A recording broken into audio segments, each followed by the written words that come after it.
Eventually, di rin naman talaga. Eme-eme lang pala, ganyan. So, I mean, sometimes kini-question yung authenticity, parang, especially na parang sa, baka for clout lang to, pampadami ng following, etc. And, like kayo rin naman, may mga circle of friends kayo na nawala, di ba, and all. How do you address that? Yung kini-question yung authenticity ninyo as social media stars, especially playing as a love team? Before kasi magkaroon ng series na to, may Nicolas na kasi. So usually yung, di ba sa Philippines, ginagawa yung series, tapos dun bubuhayin yung love team. So for me, I can say na, I mean, kanya-kanya, if gusto nilang maniwala, then we're happy. But if hindi sa kanila patok yung ginagawa, and it's still fine though. Kasi for me, mas nagmamatter yung naniniwala sa amin. And kahit din naman kami, alam din naman namin na yun for us. And sa mga tao nakakaalam, yun. So for me, from time to time, always naman talagang i-question yung authenticity ng bawat love team. Pero at the end of the day, as long na kami ni Pearl yung nag-uusap at nagkakaintindihan, then elbow, and then, yun lang, mas pass.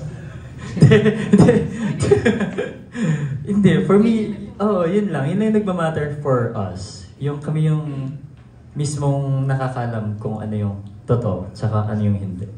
Tapos sila, hayaan na namin sila mapag-isip, yun. Paano kayo lang nakakaalam gano'n? Pero kasi diba, like as audience, that's what we crave for. Na parang sana yung nakikita namin kilig totoo, sana maging sila in real life, ganyan. Actually, yung so, mga... how are you in real life talaga? How are you beyond what we're seeing in the small screen? Ganito din. Kasi yung mga edit nga sa TikToks sa mga social medias, nagugulat na nga lang kami, ginawa ba natin to, boss? Kasi hindi ko nga naalala na may mga ganun palang eksena. Tapos, nagugulat na lang kami yung mga edits na parang, ay talaga ba? May ganito palang video. Tapos, nag-viral. Tapos, I mean, na umaabot sa ibang nations pa nga ganun. Kaya natutuwa kami kasi yung mga bagay na hindi namin sinasadya, nakukuha pala yun ng mata ng mga nanonood. Kaya, yun, happy kami na doon na minsan nga sa edit pa, bustig na mabustig. So, may mga ganun kami eksena kasi hindi kami aware na may ganun pala kami, online and off-cam. Tapos kung pag nahagip, di makikita lang, pag hindi, well, it's gonna be a mystery. Perlas, how do you guard your heart?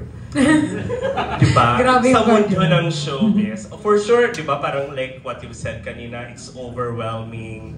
Maybe others will approach you with that good intentions and all. Ikaw, paano mo ginaguard yung puso mo? Siyempre ibang mundo ng industry talaga. Pero, kung ano lang yung binibigay ng mga tao sa akin, yun lang din yung binibigay ko. So, hindi ko pinapasobrahan. So, para, kung, anong tawag doon? Parang, diba?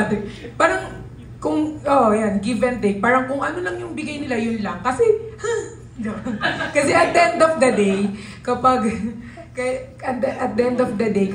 masyado ka nag-give, parang pag naubos ka, sino ba lalapitan mo? Parang ganyan. So, yun po, ganun ko ginaguard yung heart ko. Kung ano lang yung binibigay na, yun lang binabalik. Sorry, last na lang.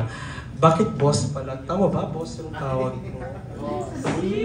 Bakit? Ay, ano to? Siya rin may hawak ng finances. Charot lang. Yung boss kasi nagsimula siya sa kaya tinawag ko siyang boss kasi sobrang tagal niyang parang ang tagal mag-reply, parang siya yung hinihintay ng lahat. Yung parang boss. Parang very boss talaga. Tapos nung tinatawag ko na siya, boss, ganyan. Tapos boss na rin tawag niya. So boss na, tawagan namin, boss.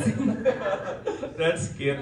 Thank you. Congrats to both of you.